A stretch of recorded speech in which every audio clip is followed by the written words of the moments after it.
Hey projectors, welcome back to Project Finance, and today's video we're going to go over week 27 of a dividend challenge. If you guys new to the series, dividend challenge invests $200 every week, no matter how good or bad the market is, with the goal of reaching $20,000 by the end of the year.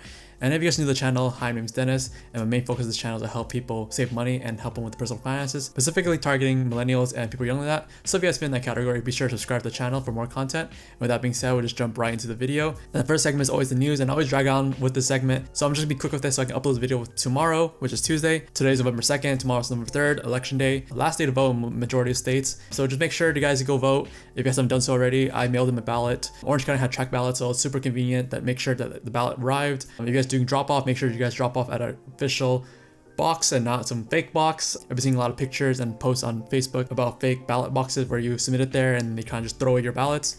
And yeah, make sure you check the tracking too. Make sure your ballot came, because if your ballot hasn't come by now, I would highly suggest you guys go vote in person to make sure your voice counts. I believe some states as well, November 3rd, you guys can still mail in your ballots. As long as postmarked by November 3rd, you should be good to go. So it makes it interesting that this time around, a lot of the ballots are going to be mailed off instead of vote in person. So I think there might be a delay on the 3rd. We might not see a winner by tomorrow. I think the major states you will, like California and New York, is always a Democratic, or it has been for like a while since like Ronald Reagan era. So I think for those, like mail-in ballots won't really matter, because it'll be so blue that the amount of mail-in votes that potentially might be red won't counteract the amount of people that voted blue. But for other battleground states, the swing states like Pennsylvania, Florida, Wisconsin, or Arizona, those mail-in ballots are really crucial. And I know that some states aren't even allowing them to open it out of the envelope. You have to leave it sealed. So I know some states, that might allow you to start ripping out the envelopes just to make it a one less step to count the ballot. But some states aren't going to count until the actual date, the 3rd. That might cause some delays. So we might not even find out what's going to happen until like the 5th. And technically, even though the president is announced on the 3rd, like in traditional years, technically it takes about a month for them to just recheck everything. That's why, like, I think back in 2000, when the Al Gore versus George W. Bush time, they kept recounting the Florida vote over and over and over until like January, I think, until the actual like maybe the inaugural date, when George W. Bush was actually sitting down. But yeah, they just kept rechecking, and you know, it is what it is. So technically the president isn't truly announced on the 3rd, but we get a pretty good idea that that's going to be the winner for the night. But we'll see.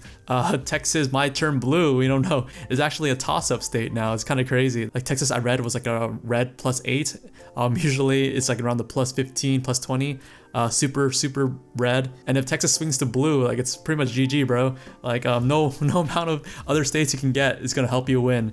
But yeah, we'll see. It's gonna be really interesting. I'm really excited to tune into tomorrow. It's actually gonna be the first time where I'm actively watching the whole like voting process, because in the last election with Hillary and Trump, I'm on the West Coast, so I get off at 6 o'clock, so it's 9 o'clock in East Coast already, and they're already done counting everything up and like determining this is the winner for that state.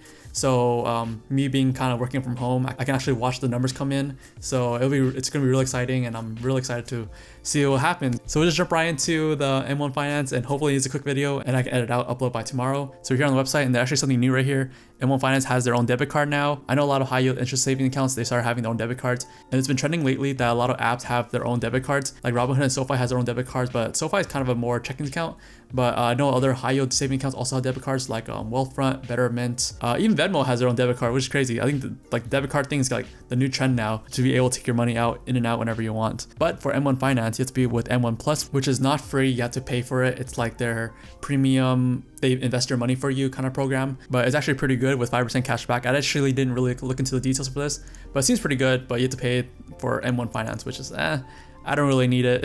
If you're using M1 Finance, you probably already know how to invest your stocks in different pies and stuff like that. And you can actually kind of take other people's pies, because they have like follow expert pies. So I don't really understand why they have M1 Plus where someone else manages your money, because they have the expert pies. So it doesn't kind of make sense, but whatever. Whatever helps them make more money, so it keeps it free for me.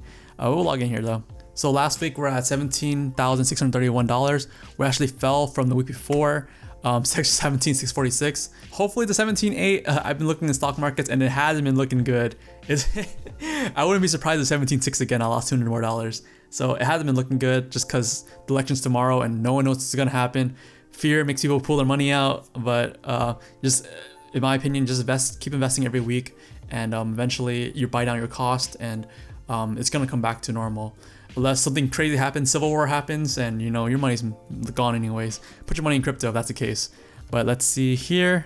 Hopefully we're at 17.8. Oh no! Yes! No.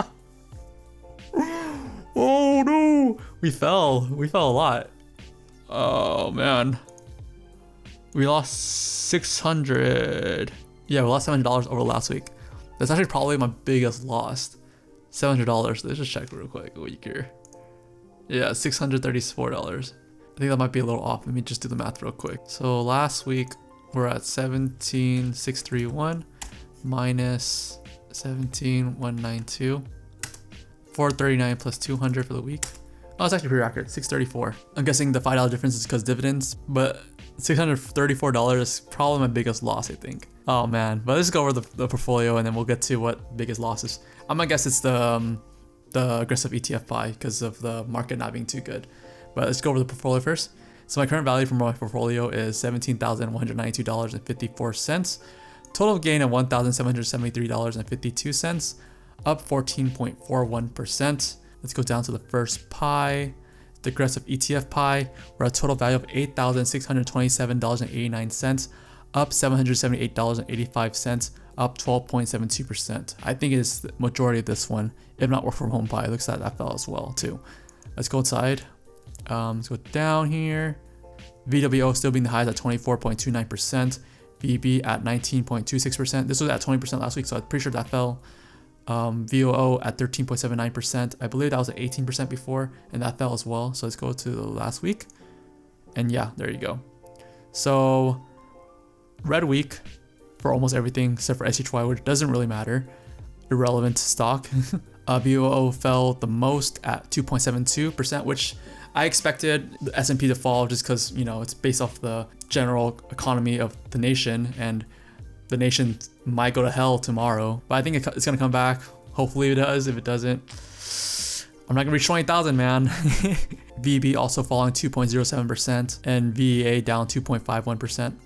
Overall, this pie is down $179.97, down 2.06%. So this is about a third of my total loss, which is $600. So I'm guessing the bulk of it is the work from home pie, but we'll get there when we get there. So let's go to the next pie. Next pie is dividend hunting pie. We're at a total value of $4,358.80, up $584.51, up 19.46%. Let's go inside. And AGNC and GOF fell below 20%. DHY also fell below 20%. I don't remember this was at 20%. BlackRock still up 21.68%. Let's go last week here. Last week, GOF fell 1.68% and BlackRock fell 0.63%. So not too bad. Overall down 1.6% and down $7. So majority of it is the work from home pie, which is going to be around $400, for a little over $400, maybe $500. Let's go back to the pies. Let's see the last pie. Last pie is work from home pie. We're at a total value of $4,205.85, up $307.47, up 8.35%. Let's go inside. Oof. Microsoft, Chegg, and Adobe fell. Wow. What happened to Chegg? Microsoft fell further down to 4.77%. Chegg down 3.26%, and Adobe down 0.95%. Zoom still up 474.87%, and DocuSign up 0.72%. Yeah, this must be really bad. Let's see the last week here. The pie fell $447.71, down 9.82%. Zoom fell 12.51%, which is about $130. Chegg fell 15%. Something must have happened with the earning calls, down $145.83. This is all red here. Let me check real quick. So it actually fell on the 27th. It was at 86. It fell $10, and then it kept falling over the weekend as well. So it went down $13 since the 26th. That's a pretty big fall. Damn, that's a lot. Let me check the news, what happened. So it was actually because of earning calls. Even though the third quarter earnings beat the analyst expectation, which is 154 million, and the expectation was at 144. So even though the revenue is good and the margins are good, the main reason why I fell is because right here, investors may have been disappointed in the company's early forecast for the full year of 2021 for total revenue of 775 million and adjusted EBITDA of 260 million. That's because at those targets, the growth rate would be a decrease from more than 50% in 2020 down to the roughly 25% forecast for 2021.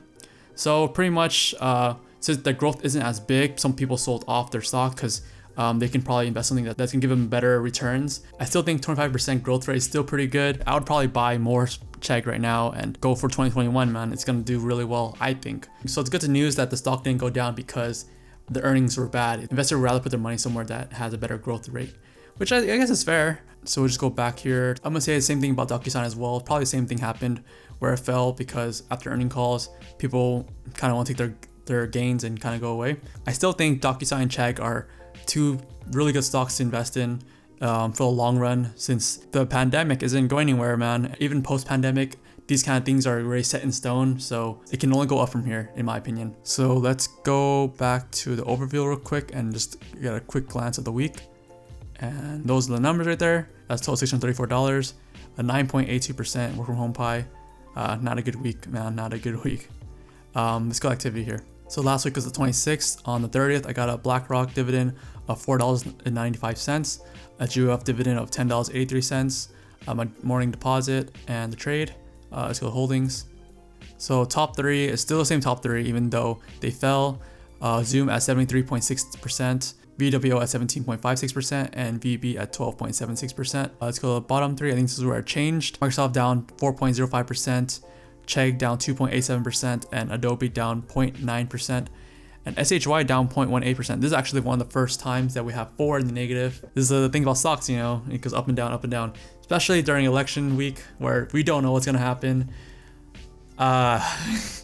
This is what I feared of. I said a couple of videos ago that you don't know what's gonna happen in election year, like stocks go crazy. I'm really excited to see what's gonna happen next week on Monday, where I'm gonna be at. I wouldn't be surprised if I'm at 16. Yeah, I'll be really sad I'm not gonna make it, because at 16 I think it's gonna be too far for me to catch up to 20,000, but I guess we'll see. I'm really far now from 20,000 with about 2 months left. It's gonna be kind of rough, but that's pretty much gonna wrap it up for today's video. Let me know down below how your stocks were doing last week. Was it a pretty negative week for you guys as well? Yeah, not really good week for me. But lastly, thank you guys so much for watching this video. Be sure to give a thumbs up if you guys like the video, subscribe to the channel for more content, and ring the notification bell for all the updates, and I'll see you guys next one. Bye.